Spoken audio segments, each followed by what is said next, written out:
Manever I say ma PENDREAM TV. PENDREAM TV there, osia dem yopo. Kwesi Akwaku, Acting Chief Director, Ministry of Roads and Highways. Good morning. I'm Malam Issa, Acting Chief Executive, Ghana Highway Authority. Good morning. I'm Eric Oforiamanfo, Director of Finance, Ghana Highway Authority.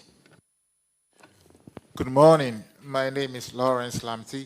I am the Deputy Chief Executive for Maintenance, Ghana Highway Authority. Good morning. My name is Francis Alijat, Director for Monitoring and Evaluation at the Ministry of Roads and Highways, and also an old Maulian.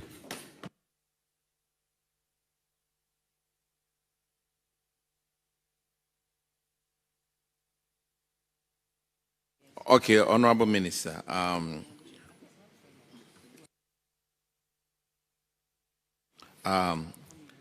The first one is on paragraph 1507, and we are talking about the financials of the ministry. And Honorable Kwesi Kwenedu will handle that one, please. Thank you very much, Chairman. Chairman, I'll first be looking at the statement of their financial performance, and there are two quick things that we want to talk about. First one is the road fund. There was a decline in the revenue or the balances on the road fund. What is accounting for that? Because it reduced by almost about 29-30% in the year 2023, from 950 to 677,000. Minister. Mr. Chair, the road fund is distributed to the three agencies under the ministry, including the road fund and other agencies beyond road fund, like the National Road Safety Authority. So in a financial year, the releases to the ministry is distributed accordingly. Indeed, the Ghana Highway Authority operations in many cases are bigger. So the figure you see is the portion that has been released to the ministry to which Highway was a beneficiary. Okay, Minister. Let's look at the second item that is of interest. That is the axle load spot fine. That increased by 47%. Once you see a fine, it means it's a penalty for an infraction. And that increase then decides that for most of the vehicles, is either they are overloading on our roads from the ports. Is that the case? That is why the fine keeps going up. Mr. Chair, I think my colleague is very right. Whenever you see fines increasing, it means the crimes or the infractions upon which the fines are supposed to be taken are increasing. Chair, the story about axle load in Ghana is a very pathetic one. You listened to the president when we were doing salt cutting in Takoradi last week, and he signaled that the 2026 budget would make provision for a further investment in publicity and strengthening of the laws governing axle loading. You are right. A bulk of the overloading on our roads come from the port. When I became a minister, I went to the port, the sections that were intended to weigh vehicles loaded before they exit the port. None of the loading centers we visited were active, though the axle loading establishment was there. The vehicles somehow were bypassing the loading point. And the other problem is that the axle loading stations that have been established across the country, managed by highways, has been difficult to manage. Though highway has jurisdiction, many of the times the individuals there appear to be having their strength from beyond highways. On a particular day on my visit to Western Region once again with my staff, we were made to just review the situation. We stopped at a particular junction and stopped 5 trucks between Agona Junction and Takwa. Out of the 5, 4 were heavily overloaded, some in excess of 5 tons. Unfortunately, in our country, the laws governing asset loading are no longer fit for purpose. It is premised on something that every ASL can carry about 11.3 tons or so. So people can decide to put 10 ASLs under a vehicle and pretend that it is within the limit. But I think we need to have a limit as to what tonnage you can carry on our road. It cannot be the case that you can load anyhow. The difficulty is that the same road I mentioned, Agona Junction to Takwa, those of you who used that road recently, you see that road is less than 1 year old, and you can see what is happening to that road. No amount of fines taken from drivers or overloaders can ever be enough to repair the damage caused to the roads you and I invest in. We have to stop people from overloading. There's a fees and charges which is in Parliament now, which should mature somewhere next week.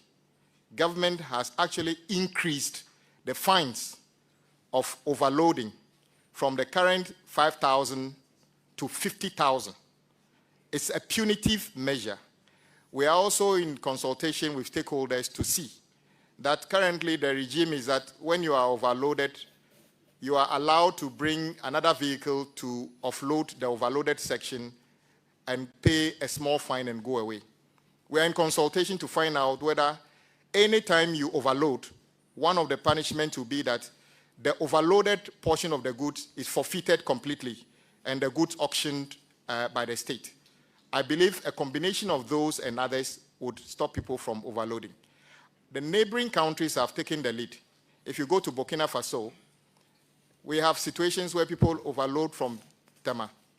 When they get to Paga, 2 trucks, 3 trucks come from Burkina Faso into Paga to share the goods that were actually loaded on the same truck from Tema to Paga. So why is it easy for people to allow the roads in Ghana to be damaged, but before they cross over to Burkina Faso, they do that? I think we have something to learn from our neighboring countries. And in Côte d'Ivoire, actually, if your car is longer than what it is, they bring a grinder and cut the car to the length in front of you. And I think we need to get serious. Government is investing a lot. Government in the past have invested on roads. Government is currently investing huge amounts of taxpayers' money on building roads. If we don't take these steps, we can build all these roads we want, and in 3 years, there will be nothing you and I will be proud of. And we are responsible. We want to take the steps to correct the asset loading situation. It is a very challenging situation which must be dealt with now. Minister, I understand that the driver ought to be punished, but the place where they load these things from, shouldn't they also be sanctioned? Because usually they load it from the ports, our own ports. They watch them leave. So that if the driver is to be sanctioned, the person who also supervised for such a load to go unchecked should also be sanctioned. Don't you think so? Chair, I agree entirely with you. So we are actually extending the people who are supposed to be punished for the overloading beyond the driver. The owner of the goods would also now suffer by forfeiting the overloaded portion of their goods. Indeed, if the overloading doesn't take place at the port and other places, there shouldn't be any reason for the punishment to start with. Indeed, at the port, we need to strengthen. Unfortunately, the ports are not under the jurisdiction of this ministry, but we are working together with our colleague at the Ministry of Transport to make sure. And I'm using this opportunity to tell all those third-party service providers at the port who actually are paid by the taxpayer to install other loading stations, yet collect our money and never make sure the weighing takes place. Be aware that government is aware, and I'm hesitant of mentioning the names of some of those operators because we were there. They installed very brand new other loading stations, and they were told that customs people have given them waivers. So this also goes to customs. You have absolutely no power to allow overloaded vehicles to exit the port under any circumstance. They must go through the other loading station to make sure that the goods they are carrying are within the allowable weighing on public roads in our country. So you are right. We need to extend the punishment beyond the driver to the owner of the goods, and the person actually putting or certifying the good to be put on the vehicle must also come into focus. Thank you, Minister, for that elaborate insight into that. And I'm glad you brought the portion of the Burkina Faso border with them, where they decouple the goods and make sure they break them down into pieces. You see, the sad part is that most of these vehicles are Ghanaian vehicles. They transport from Temaport to the border, and they allow them to offload in pieces to send into the country so that their roads will be maintained properly and nice. But they turn around and complain that, oh, government, the construction of our roads are not in good standard and the rest. Meanwhile, it is our own doing as Ghanaians, most often, the vehicles that we use in plying our roads and overloading them. So I'm glad you brought that one. We'll be with you in any sort of measure that you would use so that some of these overloading will be a thing of the past. We'll be with you. Whatever laws you would want to bring, and they are within the right frame, as it would help us to be able to do that. We'll be with you. But my last one is about, you talked about the difficulty with some of these satellites as the weighing loads, management of it. Because you talked about, you went to a ground Quanta, stood and was observing, and that some of these Azului, even on the roads, are not doing the job as they are supposed to do. How do you envisage bringing them under your roof to be able to manage them well? Whilst intermittently along the way, we probably have very good Azului management system to continuously be doing that for us. Chair, having become the minister responsible for road, I was surprised at the amount of money that is paid as a load station attendant, and the push by the caliber of people who want to operate as a load station. Mr. Chair, there could be members of parliament vying to be as a load station operators or managers, chiefs, pastors, party bigwigs, businessmen. It cannot be the 900 cedis they pay them. We also did some work which would come out soon, but the brief I've had. For instance, there's an as a load station where we went, and then we were told the computer was faulty, so they were allowing the vehicles to pass through. When I threatened to sack everybody, somehow the computers came alive. During the investigation that was carried out, yet to be concluded, it turns out that even the data that is recorded when the vehicles go onto the bridge, weighing bridge is just data that can be wiped out. So in other words, if the data is not protected, assuming 20 vehicles went on the bridge and were even fined, and the fines paid, somebody can decide to wipe the data to suggest that no vehicle was caught. I think the solution is not to build more ASIL loading stations. It is the loading points that we need to enforce, and also to make sure that the punishment for overloading is far more punitive than this. In many other countries, you dare not overload. And I can tell you for a fact Ghana invests more on the maintenance and construction of more roads than any of our neighbors. Just check their data. We spend much more money on maintenance and building of new roads than our neighbors.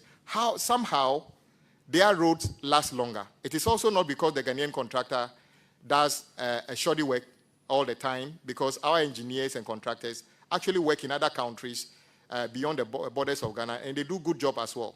It is simply because, partly, we actually allow overloading on our road. No road can be built to carry 100 tons, 120 tons.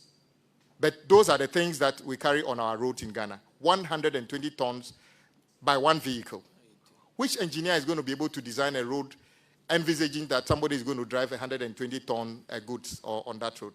We cannot do that because the cost is unbearable. So we will take action, and I'm very grateful for your offer to support whatever steps we will take to make sure we reduce or we eliminate this, and also to make sure our roads last longer whilst we keep investing. Thank you, Chairman.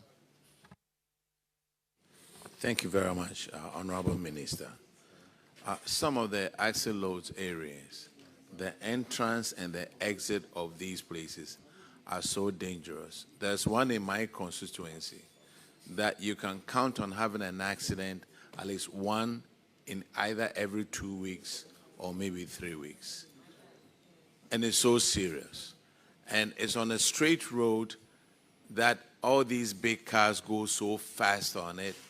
You hear ping pong, but if there's a ditch out there that the trucks even get into accident at that place, I think somebody needs to look at it. I don't know if it's the operator of the place or your ministry.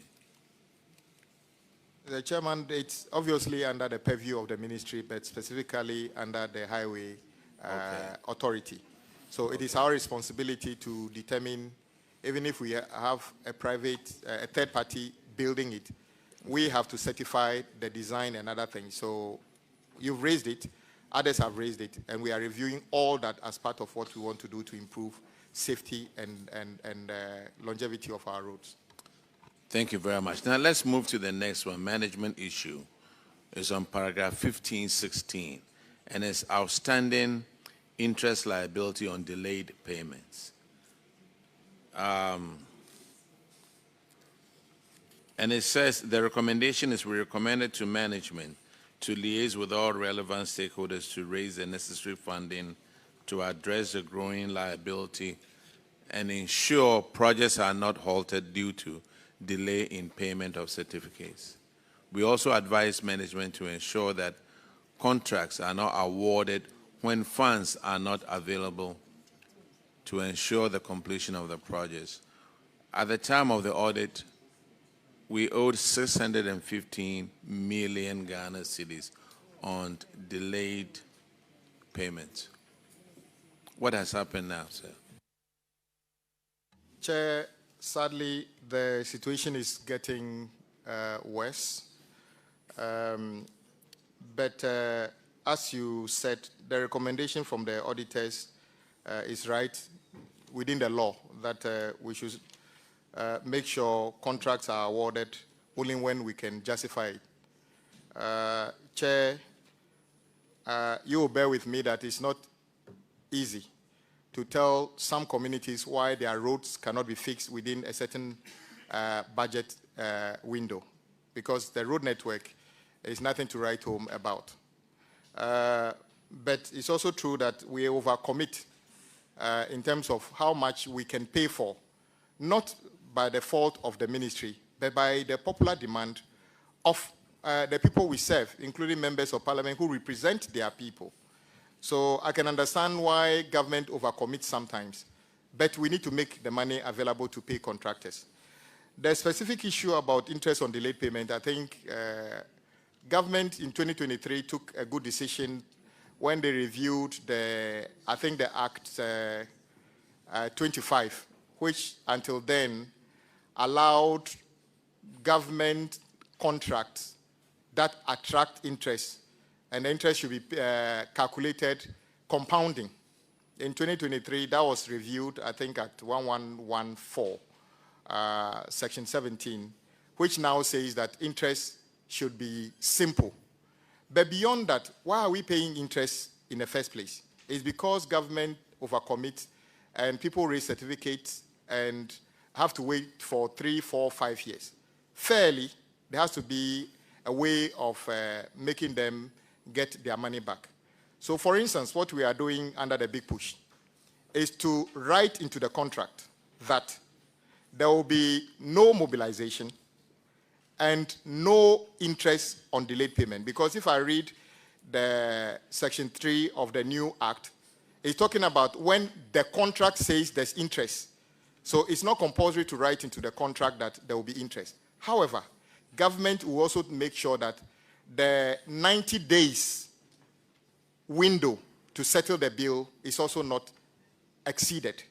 So we actually spoke to every person interested in carrying out big push to take note of the fact that this contract does not have a clause for you to charge interest. And we are determined to pay them before the 90 days, far before the 90 days. If that happens, we can gradually come to a conclusion where we don't have to write the provision of paying interest on delayed payment to any contractor at all, because frankly speaking, it's a drain on the national resource.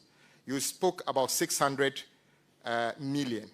I can tell you we are, if I were to add the interest on delayed payment of all the agencies, we may be more than 10, 15 billion Ghana cedi.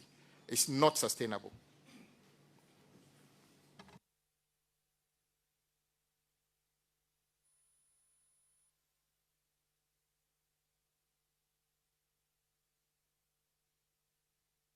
Okay, I will allow you.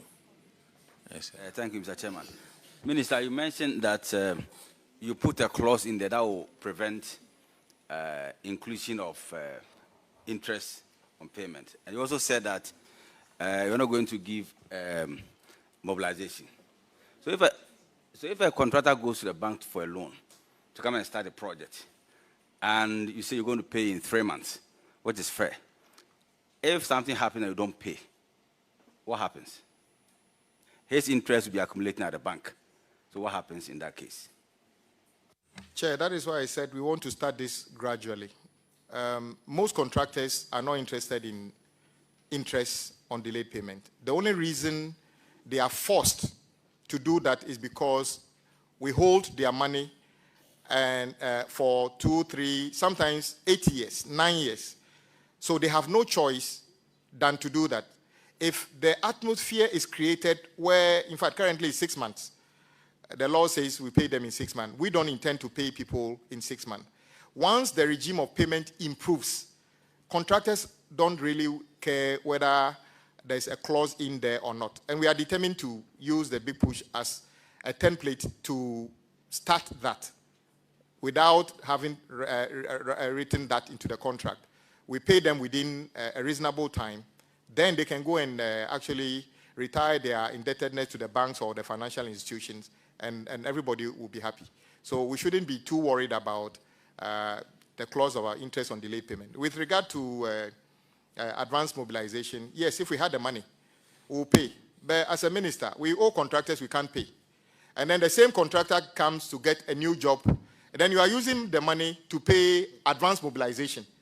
And then the certificate you owe him is attracting interest. Won't you rather pay off his debt and allow him to use his own money as capital to start the new project? I think we had this discussion with them, and we thought that it was appropriate. That is why we want to thank the Parliament for making allowance for some amount to be set aside for arrears clearance. At the last check, I think we have paid almost 5 billion towards the arrears, and we will continue to do that. The Ghanaian contractor deserves to get his money back so that they can go back to site in our communities and work and make those roads safer for all of us. Thank you very much, Honorable Minister. You and your team, you are discharged. Unfortunately, sorry, there are quite a number of public interest questions around the table. And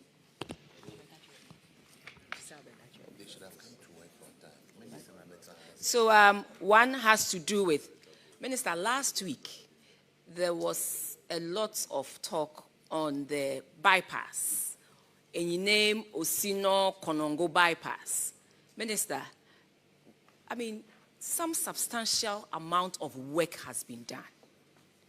Can we please continue and complete it to make sure motorists can use that road? Last week, I was told that from Inyiresi, that is my constituency, and you name Inyiresi, I mean, they were stuck for about an hour or more. Cars were not moving. So, Minister, can you please give us some assurance that the Enyinem Osino Konongo bypass will be completed as soon as practicable, so that we can ease that burden on people who travel on the Enyinem JJT Kumasi road? Chair, this is indeed a public interest question. The most important road alignment in our country is Accra-Kumasi. By far the largest traffic, obviously. And we need to take all the necessary steps to improve on that road. Indeed, works have been going on at different sections of that road. The starting point being the Ofankor road, which also stalled. And government, a few months ago, paid all the outstanding indebtedness to the contractor to the last penny. And I must report that the contractor has since significantly increased activity, and we might actually finish that project ahead of schedule as previously thought about.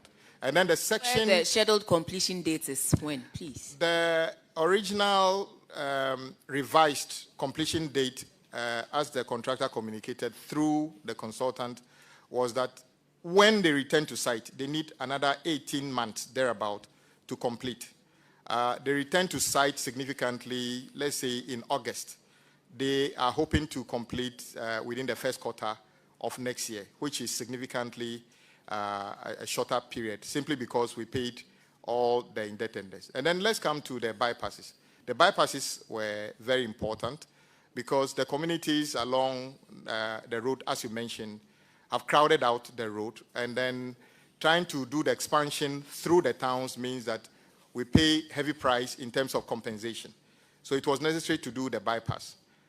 Sadly, though, the preparation towards the start of work on the bypass appears to be short of complete before we commenced.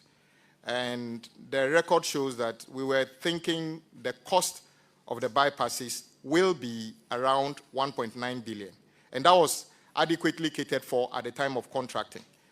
However, when the contractors started work, as it turns out, many of them never even went to the site before they signed the contract. They go to the site and realize that the condition on the ground is far worse than what it is.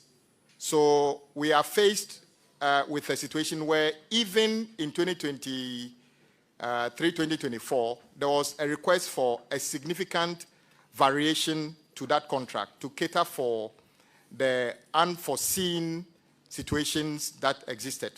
Some of the contract prices have to be double, sometimes more than 100%. And I was thinking that the initial briefing we had was that the cost of the additional works will be around 1.7 billion on top of the 1.9 billion.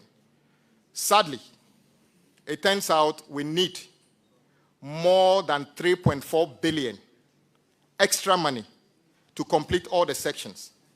And the question I ask myself is, if a contract is 1.9 billion and the variation is 3.4 billion, something catastrophic might have gone wrong. We need to learn lessons. However, we never asked any contractor working on the bypasses to stop work. Indeed, today, we are taking over one of the sections, which has been completed. But many of them, we need extra work. As you know, in 2024, the last budget of the previous government, there was no provision made for the completion of that. In the 2025 budget we approved, there was no, this figure was not known. So we had meetings with the contractors and consultants 2 weeks ago. We are doing everything possible, but all those contractors have been asked to be on site and be working.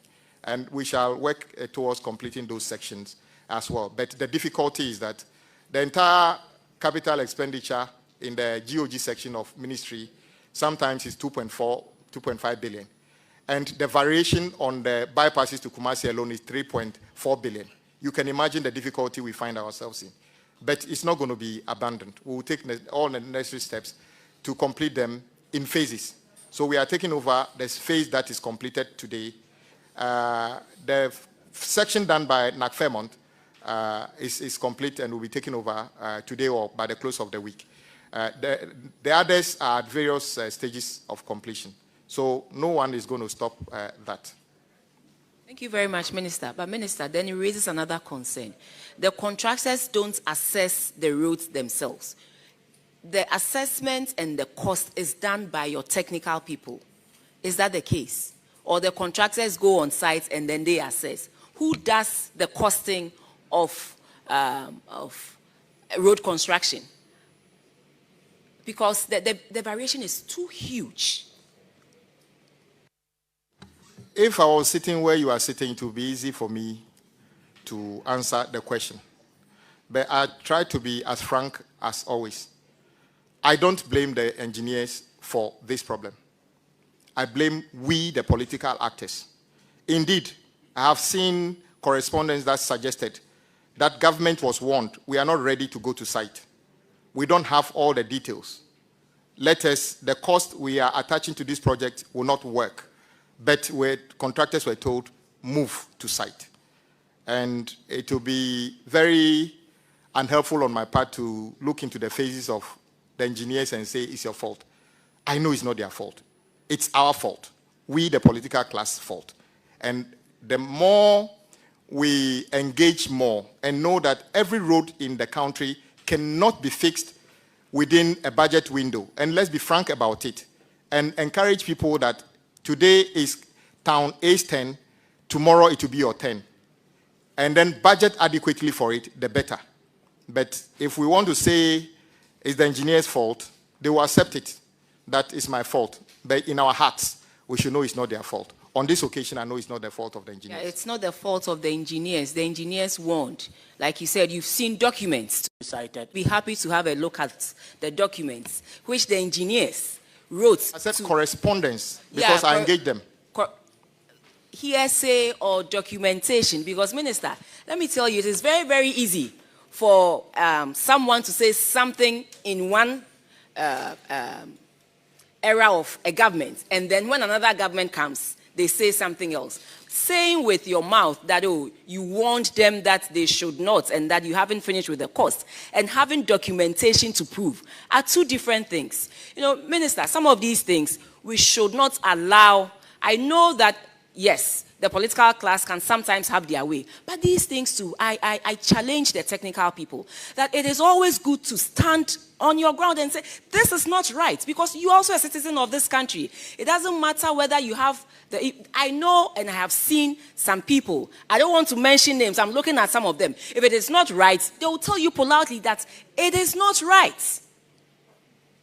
And sometimes they issue memos to let you know that, yes, they warned you by way of a memo that this will hurt you, this will not help. So I understand sometimes the political class would want to have their way. But Minister, sometimes you should also go beyond these things, because some of our people, our technical people, tend to sing different songs in different areas. I have seen some before, and that is why I'm saying what I'm saying. But I understand, it's just that the variation is too huge. But I pray and hope that with the 13.9 billion allocation that you have made for the big push, at least you will use a portion of that to complete it, like you said, in phases, so that people plying the Accra-Kumasi road can travel in peace and not come back with aches and pains all over.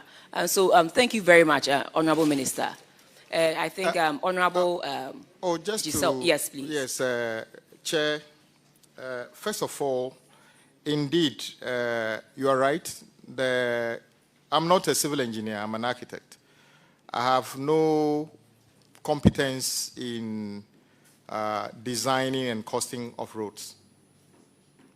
I have to listen to my technical staff, and just as you did when you were there. There's a limit to what civil servants can do in terms of standing their grounds when it comes to certain issues. And I'm not going to pretend that anybody to my left or my right would go to the office this morning and consistently oppose me, not fearing repercussions, especially when it's about road. And you know how it works. All I'm saying is that they have ways of respectfully communicating to us that what you want to do might not work. There's a limit to whether they have the ability to put it on paper. I think it's about us also listening to them sometimes and to do that. But with regard to 13 billion, Chair, Parliament approved in the last budget about 13 billion for Big Push. At the time President Mahama was promising Big Push, we never promised to make Ofankor Road a Big Push project. The road Kaswa to Winneba, we never promised to make it a Big Push project. I can tell you that since then, half of what President Mahama promised to do in terms of setting money aside for the Big Push has now been spent on projects we've inherited. Unprecedented. Unprecedented. He sacrificed his own promises to fix a mess he's inherited. So I think we should be applauded for actually solving problems. Accra, how do you call it? The bypasses, as you mentioned, are just a fraction of what you talked about. And the payments we made recently is to all the contractors working on this. So unfortunately, I do not have the right to reassign something that has already been approved by Parliament as Big Push to a project which is not yet captured as Big Push. But if I get your point, let's make sure we set some money aside. But let me tell you, Chair, I have gone to the 16 regions. I have seen roads leading to where we produce yam, of which all of us love, rice, millet, cashew. These roads abandoned. In fact, I cringed when I saw some of the sacks of cashew stuck by the roadside in some villages. I knew nobody is going to come for this cashew. This farmer is going to lose. So it shouldn't be a fixation on only one particular abandoned road. The Eastern Corridor Road is abandoned. It connects the south to the north on the eastern side. The Western Corridor from Wenchi to Sola is also not, there's no project going on there. Guess what? They are all captured as Big Push today. Next week, the president will be cutting sword from Sola to Wa to Bolga. So we are not leaving any abandoned project idle. But for some reason, I see so much comment about the bypasses on the Konongo and other things at the expense Minister, of the it's because country. of the traffic. Guess what? It's The because of the reason you won't find any traffic on the Eastern Corridor is because it's so terrible that nobody even uses it again. No, Minister, I'm not talking about the cars, but the number of motorists, people who use that road. That is what I'm explaining to you. Not, the vehicles themselves. Let me explain but to the you. number of people. If you were to be going to WA. But Minister, we understand you. Maybe at a government accountability, you can give all these details. Oh, it's a public interest. It was, yeah, but it do you was know that it is even still to, shorter?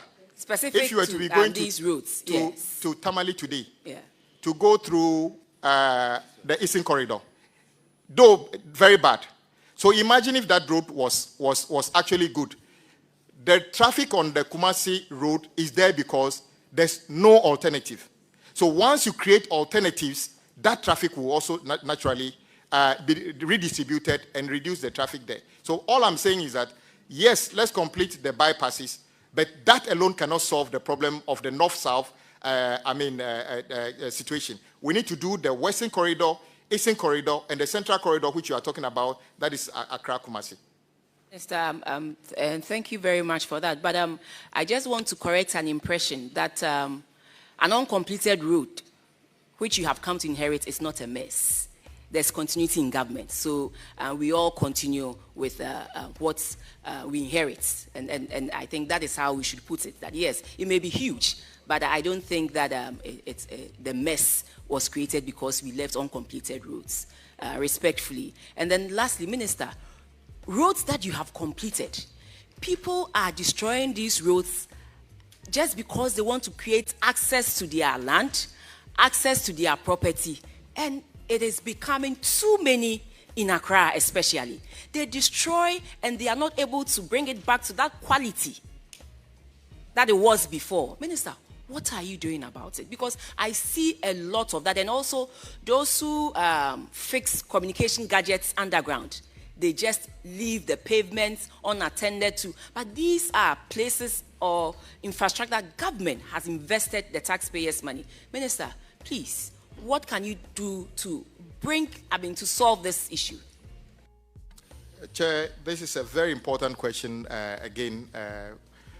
We build roads, and then let's say another agency of state trying to carry out their services goes to destroy part of that road. Recently, I had cause to tell Urban Road to go and ask a contractor or an advertiser who claims that a Metropolitan Assembly gave them the right to plant a huge billboard in a walkway. And I said to them, we'll prosecute you if you do that, because that is a public walkway.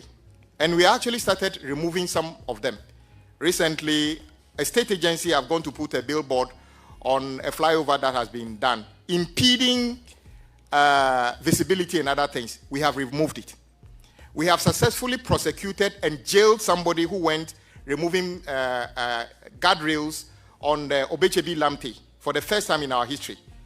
We had videos, the police, I want to commend the police, they did an investigation, and then he was removing them and selling them as scrap metal. We have jailed that individual. Some people have also been going around removing the metal gratings on the floor where we have drains on the roads. We have traced some of them to steel manufacturing companies, and we are about to start the prosecution. We'll jail any steel manufacturing company who buys scrap metal, and the metal is coming from our metal gratings that we install in road. We'll come after the person who sold it to you, and we'll come after you, because stealing and then handling stolen goods, the crimes are not that difficult. So we are taking steps on these issues, and we accept the fact that you are encouraging us to do more. We want the support of Parliament to do this. The new roads we are doing, we are deciding that the road safety unit of the various agencies should take steps to address all the issues before we build the roads. For instance, building a highway, an expressway, and putting speed ramps on it. What is the point of that? The point is that if drivers were to drive within the required speed limits when they get to towns, there wouldn't have been any need for the town folks to do that. But sometimes there are harrowing stories of very unpatriotic drivers running over children in those towns. In that case, we don't have any moral right to tell them not to take steps to protect themselves. So it is upon government to take steps that we put in the safety measures on those roads. But we also need to encourage ourselves. And this one is, because I'm a member of Parliament, this one is a light advice to all of us. People in authority, not only maybe chief directors also do it, I don't know. We are not above the law in terms of traffic regulations. And everybody is in a hurry. It's only the poor man who is not in a hurry to go anywhere. Let us all drive within the allowable speed limit. If we stop speeding through those communities and running over school children, there will not be any need for those town folks to dig the road to try to install illegal speed ramps in those roads. I have witnessed a mother wailing when his son was knocked down by a vehicle. What right do I have to tell that woman not to take steps to prevent the loss of another son in that community? So it's a combination of responsibility. We will do our part. The drivers also need to do our part. And we include drivers. Members of Parliament include drivers. Minister, you are discharged. Dedi kama mamena PENDREAM TV ase. Now so far so good. Say open online portal e wo Ghana. Nipa share, nipa follow, nipa comment here. To my best of knowledge, without any biases, PENDREAM TV.